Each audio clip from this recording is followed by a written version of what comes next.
দেখতে পাচ্ছ এই পাহাড়গুলো পাথর দিয়ে তৈরি। এই পাথরগুলো একদিন কিয়ামতের পূর্বে এই পাথরের উপরে তৃণলতা জন্মাবে। আপনার দেখতে পাওয়া যাবে এই পৃথিবীর জমিনে এই আরবের বড় বড় পাহাড়গুলা সব পৃথিবীর জমিনে দেখতে পাওয়া যাবে। গোটা আরব দুনিয়ার তৃণভূমি হয়ে যাবে, সবুজ বর্ণের হয়ে যাবে, তৃণলতা পূর্ণ হয়ে যাবে। ওই সময় জানবে কিয়ামত আর বেশি বাকি নয়। গতকাল রাতে একটি ভিডিও ফুটেজ মক্কা শরীফ থেকে আমায় পাঠিয়েছে বাবা। গোটা আরবের পাহাড়ে ঘাস জন্মানো শুরু করে দিয়েছে।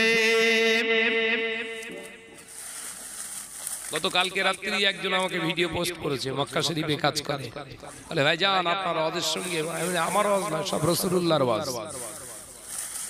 মক্কা শরীফে মদিনা শরীফে এত পরিমাণে বৃষ্টি হয়েছে, পাহাড়গুলো সব সবুজ হয়ে যাচ্ছে, তৃণলতা জন্মাচ্ছে।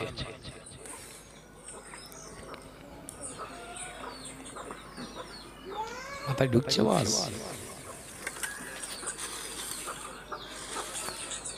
কিয়ামত খুব সন্নিকটে। এখন টাকা পয়সা ঘর দৌড় বাড়ি সামলানোর সময় নয়, ঈমান বাঁচানোর সময়। কি বাঁচানোর সময়? বলো বলো বলো। কারবার বাঁচাচ্ছ? কারবার তোমাকে জাহান্নামায় নিয়ে যাবে।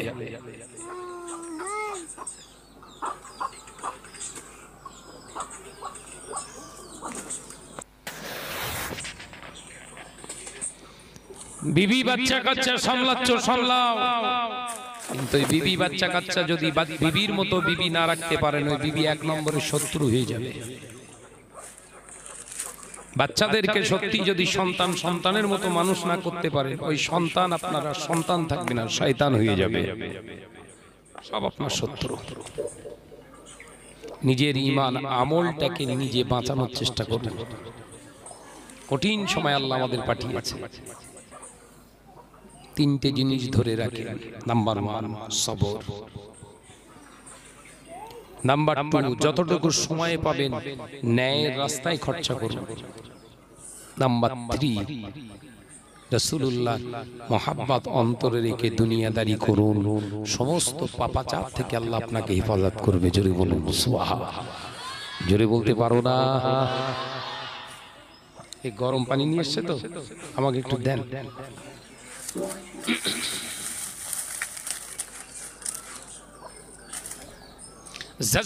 জাজিরাতুল আরব, গোটা আরবের শুকনো মরুভূমি তৃণলতা হয়ে যাবে। হাদিস পাক আল্লাহ রাসূল বললেন আজ-জাজিরাতুল আরব, গোটা আরবের পাহাড়গুলো সবুজে তৃণভূমি পরিণত হবে। গোটা আরব দুনিয়া, আমি এখানে হাজী সাহেব যারা আছেন তারা বলতে পারবেন, আমি নিজেও দেখে এসেছি, আল্লাহর শুকর, গাছ খুব কম আছে। গাছ যা আছে সব লাগানো নিজেদের গাছ, নিজে থেকে কিছু হতে চায় না। আর সেই ভূমিতে এখন ঘাস হয়েছে, আমার কাছে সব আছে, দেখে নেবেন নামার পরে সবুজ বনানী হয়ে গেছে। আল্লাহ রাসূল বললেন ওই সময় পৃথিবীর জমিনের উপরে আযাব গজব নাযিল হবে। 2023 সালটা শতাব্দীর শেষ বছর, জানেন তো? একটা শতাব্দীর শেষ বছর হচ্ছে 2023 সাল। আর এই শতাব্দীর শেষ সালে কিছুটা একটা কিছু ঘটতেই থাকে। রাসূলুল্লাহ সাল্লাল্লাহু আলাইহি ওয়াসাল্লামের সময় থেকে হয়ে এসেছে। শতাব্দীর শেষ বছরে কিছু না একটা কিছু ঘটবে। আল্লাহু ইয়ালাম, আল্লাহ বেহতর জানে। মানুষের ভিতরে হিংসা বিদ্বেষ যে পরিমাণে বিরাজ করছে, আলেম ওলামা পীর সাহেব পীরজাদা যেভাবে দ্বন্দ্ব চলছে, কিছু একটা তো হবেই,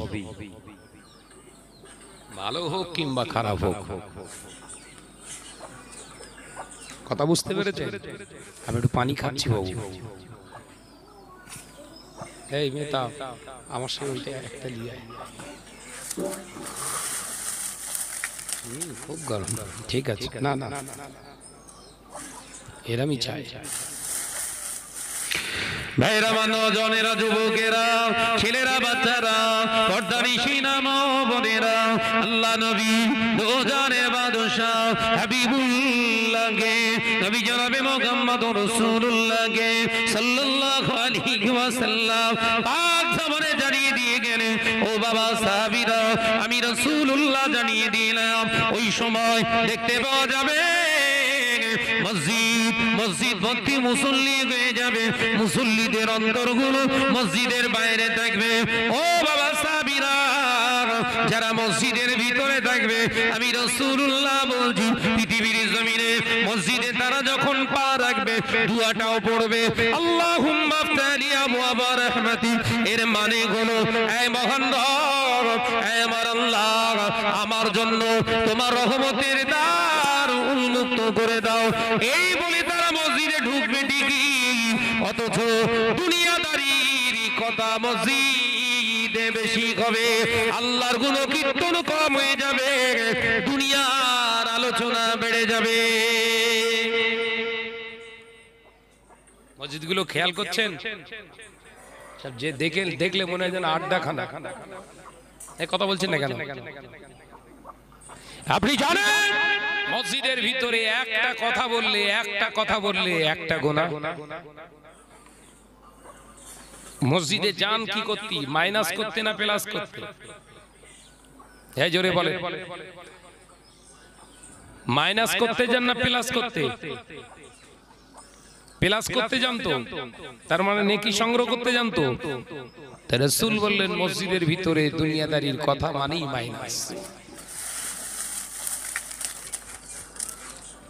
দুজন কথা বলছে মসজিদের ভিতরে, ফট করে তৃতীয় একজন গিয়ে বলছে, মসজিদের ভিতরে কথা বলিস নি। এই কথা বলাটা, এই নিষেধ করাটাও হারাম। এই বুঝতে পারছেন না বোধহয়? কথা বুঝতে পারছেন তো নাকি? দুজন মুসল্লি কথা বলছে, থার্ড পারসন একজন, থার্ড ম্যান গিয়ে নিষেধ করছে, ভাই এই মসজিদের ভিতরে কথা বলিস নি। এই যে নিষেধ করছে, আমরা মনে করছি ভালো কাজ করছে, আল্লাহ রাসূল বলছে ও হারাম কাজ করেছে, এও কথা বলেছে। তাহলে কি হবে? মসজিদের ভিতরে কথা হলে আল্লাহ রাসূল বললেন, জানালা দিয়ে কিংবা দরওয়াজা মসজিদ থেকে বেরিয়ে গিয়ে ডাকো। ভাই দুজন শোনেন, ওই ব্যক্তিটা যখন আপনার কাছে আসবে, রাসূলুল্লাহ বললেন, বলে দাও এটা মসজিদ, আফি ইবাদিহি উসজুদু লিল্লাহি আফি মসজিদ, এটা আল্লাহর ইবাদত বান্দিগির জন্য ঘর করা, এর নাম হলো মসজিদ, সিজদা করার জায়গা, তাসবিহ পড়ার জায়গা, এখানে কথা বলবেন না। ওই কথাটাকে মেনে নিয়ে যদি ওই দুটো মুসল্লি কথাটা বন্ধ করে দেয়, আর যদি কথা না বলে, আল্লাহ নবী জানিয়ে দিয়ে গেলেন, এই নিষেধ করার কারণে, মানা করার কারণে আমার আল্লাহ খুশি হয়ে গিয়ে ওই ব্যক্তির নামে আমলে আমার আল্লাহ একটি মুজাহিদিনের সওয়াব দান করে দেয়। একবার জোরে বলেন।